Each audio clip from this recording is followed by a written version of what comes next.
Apa hukum dua orang lelaki saling bertukar isteri?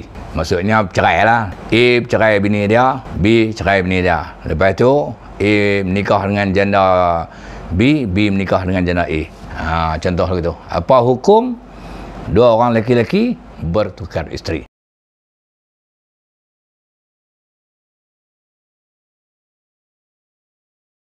Maka ada banyak jawapannya dalam konteks hukum syarak. Yang pertama, saya nak tunjuk case by case. Kes yang pertama, kalau kedua-dua lelaki itu berpakat untuk menceraikan isteri masing-masing dengan tujuan nak tukar isteri, maka tanpa rumah tangga mereka ada sebarang masalah, tanpa ada sebab yang boleh menggugat perkahwinan sehingga boleh berlakunya perceraian, cuma saja mereka pakat, maka perbuatan masing-masing menceraikan isteri itu, cerai itu jatuh talak, sah, dan selepas habis dah tu masing-masing menikah, perkahwinan yang kedua itu adalah sah. Tetapi perbuatan mereka itu dibenci oleh Allah Subhanahu Wa Taala sebab cerai tak ada pasal. Sabda Nabi sallallahu alaihi wasallam, abghadul halal ila Allah at-talaq. Sebenci-benci perkara yang halal di sisi Allah ialah talak. Jadi menceraikan isteri tanpa sebab hukumnya adalah makruh. Jadi dalam kes yang pertama ni, pakat nak tukar isteri, cerai isteri masing-masing, lepas tu pakat ambil janda masing-masing, hukumnya adalah makruh. Dalam kes yang kedua, kalau ni bagi dua orang lelaki-lelaki juga, kes tukar bini ni. Kalau lelaki pertama tu dia berkenan kepada isteri lelaki kedua, dan lelaki kedua pula berkenan kepada isteri lelaki pertama, tapi kes ni dia tak pakat. Dia pun cinta kat belakang ni. Maka kata lelaki pertama, dia pujuk, dia hasut kepada isteri lelaki kedua supaya minta cerai. Dan lelaki kedua pun dia berkenan kepada isteri lelaki pertama, dia pun pujuk dan hasut isteri lelaki pertama ni supaya minta cerai.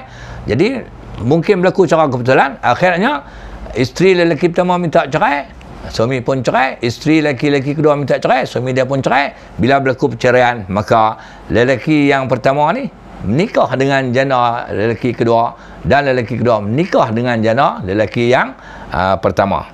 Maka apa hukum? Hukum yang pertama, empat pihak berdosa. Yang pertama, lelaki pertama ni dia berdosa sebab dia hasut, dia pujuk isteri lelaki yang kedua supaya cerai, hukumnya berdosa. Yang kedua, isteri tu pi minta cerai pun berdosa. Kerana apa? Kerana terhasut, termakan hasutan lelaki yang pertama. Tak ada pasal-pasal. Begitu juga lelaki yang kedua, dia pun pujuk hasut, berdosa juga. Isteri kepada lelaki pertama pi minta cerai pun berdosa juga. Jadi empat pihak berdosa. Jadi dua-dua lelaki ni berdosa kerana meruntuhkan rumah tangga orang. Dua-dua isteri ni, isteri lelaki pertama, isteri lelaki kedua, berdosa sebab minta cerai tanpa sebab yang munasabah. Sabda Nabi sallallahu alaihi wasallam, ayyuma imra'atin sa'alat zawjaha talaqa min ghairi ba'sin fa haramun 'alaiha raihatul jannah. Yang maksudnya, mana-mana perempuan yang minta cerai daripada suaminya tanpa sebab munasabah, maka haram baginya bau syurga. Jadi perbuatan hasut tu berdosa, minta cerai tak ada pasal pun berdosa. Dan kalau berlaku perceraian, suami cerai tak ada pasal-pasal, perceraian itu adalah makruh, dan perkahwinan yang berlaku selepas itu adalah sah. Itu kes yang kedua. Tukar isteri tu, saudara. Bagi kes yang ketiga, ini kes kebetulan. Lelaki pertama menceraikan isterinya dan lelaki kedua menceraikan isterinya. Tapi lelaki pertama dan lelaki kedua ni tak ada pakat apa-apa. Cara kebetulan saja. Lepas berlaku perceraian dan tamat iddah, habis iddah, lelaki pertama menikah dengan janda lelaki kedua, dan lelaki kedua menikah dengan janda lelaki pertama. Bagi perkahwinan seperti ini, nampak pertukaran isteri juga.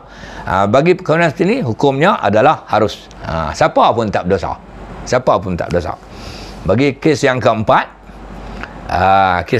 kalau isteri suami pertama dicerai dengan talak bain, Bain ni ada dua, sughra dan kubra.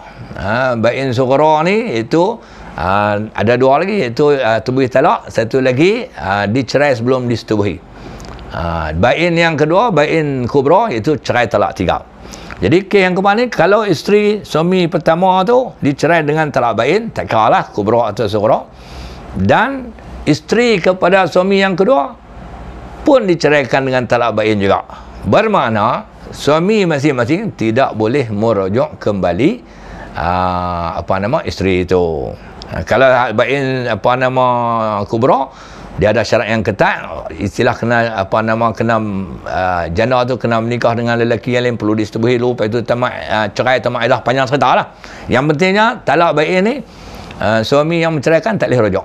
Kalau nak rujuk, kena angkat nikah semula dengan persetujuan isteri. Jadi bagi kes yang keempat, masing-masing isteri diceraikan dengan talak bain, tiba-tiba